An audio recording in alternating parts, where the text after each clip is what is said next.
بسم اللہ الرحمن الرحیم۔ السلام علیکم ورحمۃ اللہ تعالی وبرکاتہ۔ پیارے معزز ناظرین کرام، میں ہوں فردوس رضا اور آپ دیکھ رہے ہیں MF تعلیمات۔ حضرات محترم، میں امید کرتا ہوں کہ آپ سب خیریت کے ساتھ ہوں گے، اور دعا ہے اللہ تبارک و تعالیٰ کی بارگاہ میں کہ اللہ تعالیٰ آپ سب کو سلامت رکھے، اپنی حفظ و امان میں رکھے۔ پیارے معزز ناظرین کرام، جیسا کہ آپ جانتے ہیں کہ شب برات ایک دم قریب ہے، یعنی کہ کل شب براءت ہے، اور اس دن روزہ بھی رکھا جاتا ہے۔ تو اس دن روزے کے حوالے سے کچھ باتیں میں آپ کے سامنے رکھوں گا، اور اس رات کی فضیلت کیا ہے، یعنی شعبان المعظم کی 15ویں شب کی فضیلت کیا ہے یہ بھی بتاؤں گا، اور اس کے علاوہ صلاۃ التسبیح کے حوالے سے میں کچھ باتیں آپ کے سامنے رکھوں گا کہ صلاۃ التسبیح کیا ہے اور اس کی فضیلت کیا ہے، اور صلاۃ التسبیح پڑھنے کا صحیح طریقہ کیا ہے۔ پورا مکمل طریقہ صلاۃ التسبیح پڑھنے کا میں آپ کے سامنے رکھوں گا۔ بس گزارش ہے کہ اس ویڈیو کو بنا اسکپ کیے ہوئے آخر تک دیکھتے رہیں، اور ویڈیو کو لائک کر دیں۔ چینل پر اگر ہمارے پہلی بار جڑے ہیں تو اس کو سبسکرائب ضرور کر دیں۔ پیارے معزز ناظرین کرام، صلاۃ التسبیح کی بہت ہی زیادہ فضیلت ہے۔ صلاۃ التسبیح کی بڑی ہی بزرگی اور فضیلت ہے۔ جو شخص اس کی عظمت کو جان جائے، اس کی بزرگی کو جان جائے، وہ ہرگز صلاۃ التسبیح کو نہیں چھوڑے گا۔ لوگ غفلت کی وجہ سے اس نماز کو، اس صلاۃ التسبیح کی نفل نماز کو چھوڑ دیا کرتے ہیں، جبکہ اس کی عظمت کو نہیں جانتے۔ اگر جانتے تو ہرگز نہیں چھوڑتے۔ لیکن جیسا کہ شب براءت کی رات آ رہی ہے، یعنی کل آنے والی ہے، تو اس میں ضرور سے ضرور اس نماز کو پڑھ لیا جائے، تاکہ اس کی فیض و برکات ہم حاصل کر سکیں۔ صلاۃ التسبیح کے حوالے سے سرکار دو عالم صلی اللہ علیہ وسلم اپنے چچا حضرت عباس رضی اللہ تعالی عنہ کو نصیحت فرماتے ہوئے فرمایا صلاۃ التسبیح کے بارے میں کہ ہو سکے تو اس نماز یعنی صلاۃ التسبیح کو ضرور پڑھ لیں، اور اگر ہو سکے تو روزانہ صلاۃ التسبیح کو ضرور پڑھ لیں۔ اگر روز نہ ہو سکے تو جمعہ کے دن پڑھ لیں۔ اگر جمعہ کو نہ ہو سکے تو کم سے کم مہینے میں ایک بار ضرور پڑھ لیں، اور اگر مہینے میں بھی نہ ہو سکے تو سال میں ضرور پڑھ لیں۔ اگر سال میں بھی نہ ہو سکے تو کم سے کم زندگی میں ایک مرتبہ تو ضرور اس نماز کو پڑھ لیں۔ تو پیارے اسلامی بھائیوں، جیسا کہ عام دنوں میں ہم لوگ اس نماز کو نہیں پڑھ پاتے ہیں، تو اچھا موقع ہے کہ کل شب برات آ رہی ہے۔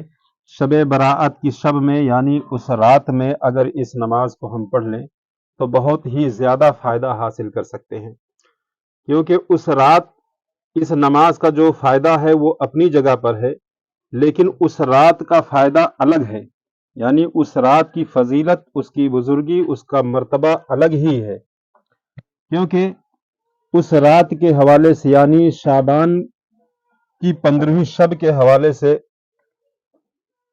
رسول اعظم صلی اللہ علیہ وسلم نے ارشاد فرمایا کہ جب شعبان کی 15ویں رات آئے تو اس رات کو قیام کرو اور دن میں روزہ رکھو، کہ اللہ تعالی سورج ڈوبنے کے بعد سے، یعنی مغرب کے بعد سے 15ویں شعبان کی شب، یعنی اس رات میں جیسے ہی مغرب کا وقت گزر جاتا ہے، اس وقت سے آسمان دنیا پر خاص تجلی فرماتا ہے، اور ہمارا رب ارشاد فرماتا ہے کہ ہے کوئی بخشش چاہنے والا کہ میں اسے بخش دوں، ہے کوئی روزی طلب کرنے والا کہ میں اسے روزی دے دوں، ہے کوئی گرفتار مصیبت کہ میں اس کو چھٹی دے دوں، ہے کوئی ایسا، اور یہ اعلان اس وقت تک فرماتا ہے کہ طلوع فجر ہو جائے۔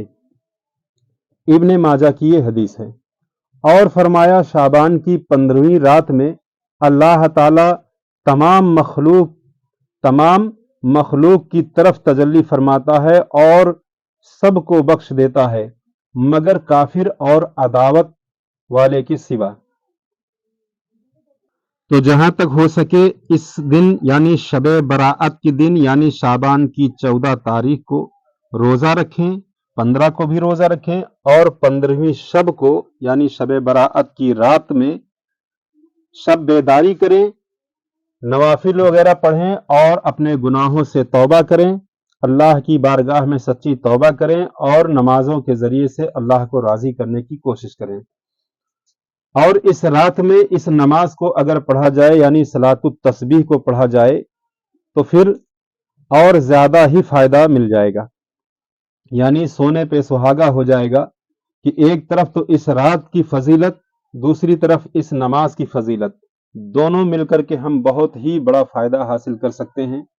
तो अब जानते हैं कि इस नमाज यानी सलातुत तस्बीह कितनी रकात पढ़नी है और इसका तरीका क्या है, किस तरीके से इस नमाज को पढ़ना है। इसको गौर से एकदम एक एक लफ्ज गौर से सुने और फिर उसके बाद शब बराअत की रात में इस नमाज को पढ़ें। तो तरीका समाअत फरमाएं। सलातुत तस्बीह की नमाज जो पढ़नी है वो हमको 4 रकात नमाज पढ़नी है। सबसे पहले तो नियत करनी है कि नियत की मैंने 4 रकात सलातुत तस्बीह नफल वास्ते अल्लाह ताला के, मुंह मेरा तरफ काबा शरीफ के, अल्लाहु अकबर। तो जब कि आपने नियत कर ली यानी नियत की मैंने 4 रकात नमाज सलातुत तस्बीह नफल वास्ते अल्लाह ताला के, मुंह मेरा तरफ काबा शरीफ के, नियत कर लेने के बाद अल्लाहु अकबर कहते हुए अपने हाथों को नाक के नीचे बांध लेना है। जब आपने अल्लाहु अकबर कह के अपने हाथों को नाक के नीचे बांध लिया तो जैसा कि हर नमाज में सबसे पहले सना पढ़ते हैं उसी तरह आपको सना पढ़ना है, यानी सुबहानक अल्लाहुम्मा व बिहम्दिका व तबारक अस्मुका व तआला जद्दुका व ला इलाहा गैरुक। सना पढ़ लेने के बाद फिर आपको 15 बार इस तस्बीह को पढ़ना है। वो तस्बीह क्या है? वो तस्बीह ये है, सुबहानल्लाहि वल्हम्दुलिल्लाहि वला इलाहा इल्लल्लाहु वल्लाहु अकबर। तस्बीह फिर से सुन लें जो पढ़नी है। सना पढ़ने के बाद 15 मरतबा इस तस्बीह को यानी सुबहानल्लाहि वल्हम्दुलिल्लाहि वला इलाहा इल्लल्लाहु वल्लाहु अकबर, इस तस्बीह को 15 बार पढ़ लेने के बाद फिर उसके बाद आपको औज़ु बिल्लाहि मिनश शैतानिर रजीम पढ़ना है। फिर उसके बाद बिस्मिल्लाहिर रहमानिर रहीम पढ़ लें। फिर उसके बाद सूरह फातिहा पढ़ लें और सूरह फातिहा के बाद कोई एक सूरत की तिलावत कर लें जैसा कि हर नमाज में करते हैं। फिर सूरत की तिलावत करने के बाद में रुकू में जाने से पहले यानी जैसे ही सूरत मुकम्मल हो जाए तो रुकू में न जाएं बल्कि उसी जगह खड़े खड़े इसी तस्बीह को 10 बार फिर से पढ़ लें, यानी सुबहानल्लाहि वल्हम्दुलिल्लाहि वला इलाहा इल्लल्लाहु वल्लाहु अकबर 10 मरतबा पढ़ लें। पढ़ लेने के बाद में फिर अल्लाहु अकबर कहते हुए रुकू में चले जाएं। रुकू में चले जाएं। रुकू में जाने के बाद जो रुकू की तस्बीह है यानी सुबहान रब्बियल अज़ीम, इसको 3 मरतबा पढ़ लें। फिर तस्बीह 3 मरतबा रुकू की तस्बीह पढ़ने के बाद में उसी रुकू की हालत में ही फिर 10 मरतबा इसी तस्बीह को आपको पढ़ना है। जब 10 मरतबा इस तस्बीह को रुकू की हालत में पढ़ चुके तो फिर समी अल्लाहु लिमन हमिदा कहते हुए खड़े हो जाएं और खड़े होकर के फिर 10 मरतबा इसी तस्बीह को पढ़ लें और फिर अल्लाहु अकबर कहता हुआ सजदे में चले जाएं और सजदे में जाने के बाद में जो सजदे की तस्बीह है उसको 3 बार पढ़ें यानी सुबहान रब्बियल आला कहें। फिर उसके बाद सजदे की हालत में ही 10 मरतबा इस तस्बीह को फिर पढ़ें। फिर उसके बाद सजदे से अल्लाहु अकबर कहता हुआ उठें और दूसरे सजदे में न जाएं बल्कि पहले सजदे से उठने के बाद बैठकर 10 मरतबा इसी तस्बीह को फिर से पढ़ें। फिर उसके बाद दूसरे सजदे में जाएं, फिर दूसरे सजदे में जाकर सजदे की तस्बीह 3 बार पढ़ें और उसके बाद दूसरे सजदे में 10 मरतबा इस तस्बीह को पढ़ें। इस तस्बीह को पढ़ लेने के बाद फिर अल्लाहु अकबर कहता हुआ खड़े हो जाएं। ये हुआ मुकम्मल 1 रकात।